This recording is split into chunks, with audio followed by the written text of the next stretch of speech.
The new Premier League season is finally here, and we have every reason to believe it could be the most exciting one in years. With new managers arriving at a quarter of the clubs, a multitude of transfers, and a possible end to Manchester City's 4-year reign of dominance, here are 5 major questions for the 24-25 Premier League season. Can Arsenal go one step further? One of the main reasons nobody had ever won 4 titles in a row in history before Man City is that winning at a high level has a shelf life. This really should encourage Arsenal supporters to possibly take home their first title since 2003, especially since Man City's coach, Pep Guardiola, could fade away in his last season on contract. What's more encouraging is that last year's champions did very little to improve in the offseason and have lost their superstar forward Julian Alvarez to Atletico Madrid. Alvarez had 36 goals and 103 appearances with Man City and was a key contributor despite having to compete with Erling Haaland for a place up front. Arsenal, however, have made key transfers this summer that solves the massive problems they had on defense last year, specifically left back. Ricardo Calafiori was brought in this summer to solve this issue.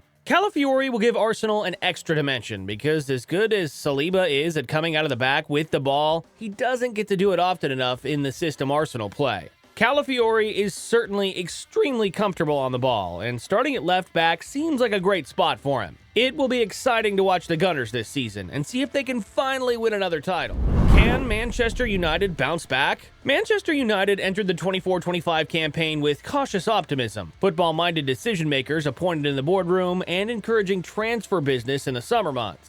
After an 8th-place finish last season, Erik ten Hag cannot afford to get off to a poor start if he is to remain in charge. The Red Devils were defensively vulnerable last season, with only Sheffield United averaging more shots against them per game in 23-24. Bruno Fernandes has turned down interest from overseas to recommit his future to Manchester United in a huge boost to the Red Devils' rebuild. The club captain can frustrate with petulance on the pitch on occasion, but remains one of the elite chance creators in the game. The former Bayern Munich forward Joshua Zirkzee becomes Erik ten Hag's first major signing of the summer and the first signing under new Man United.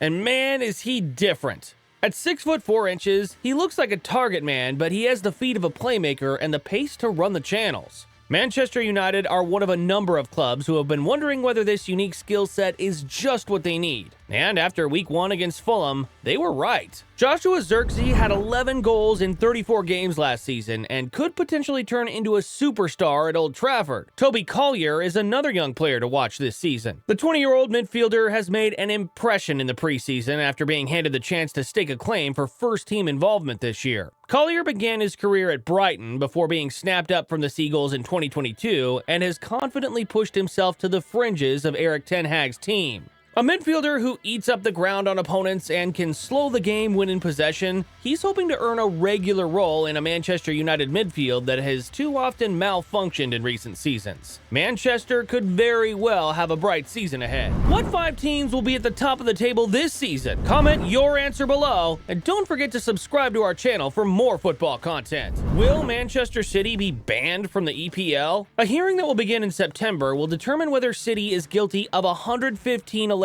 breaches of the Premier League's financial rules. Possible that the EPL will punish City with a points deduction or even expel the club from the league.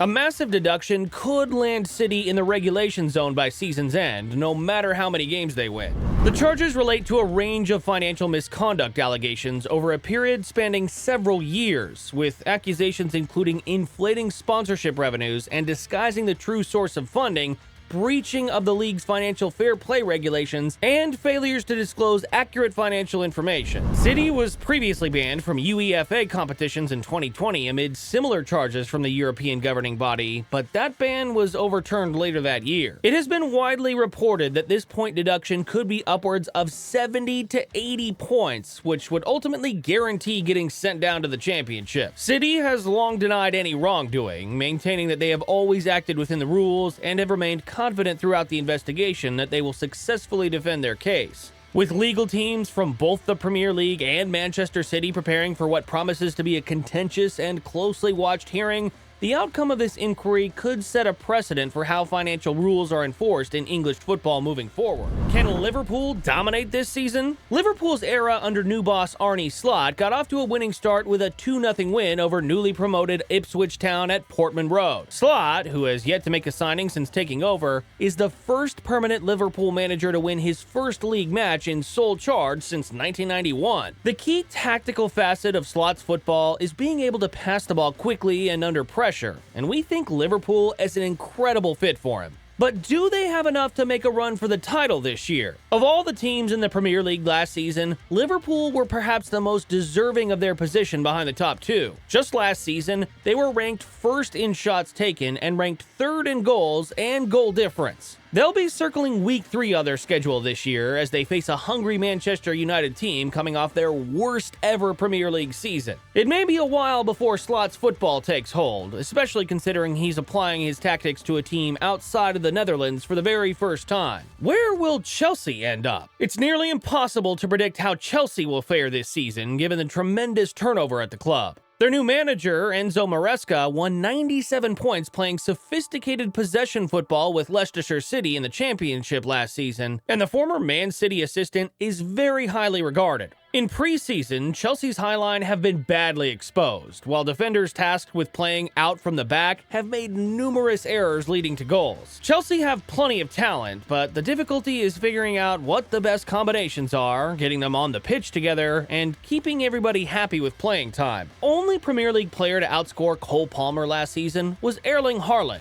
Even if you take away penalties this term, it seems likely that the 22-year-old will be towards the top of the Golden Boot charts again. Beyond him, Chelsea will be hoping to get a little more out of Nicholas Jackson, who ended his debut season at Stamford Bridge with a respectable 17 goals across all competitions. Raheem Sterling has still proven a reliable enough source of goals from wide areas in his 2 years in West London, while 18-year-old striker Marc Guéhiou hasn't looked out of his depth in preseason and could get minutes in the first team. There's such a wide range of outcomes for the Blues this year, and they could just as easily finish 3rd as they could 12th again. Thank you so much for watching. Please subscribe to our channel for more updates like this, and leave a comment below.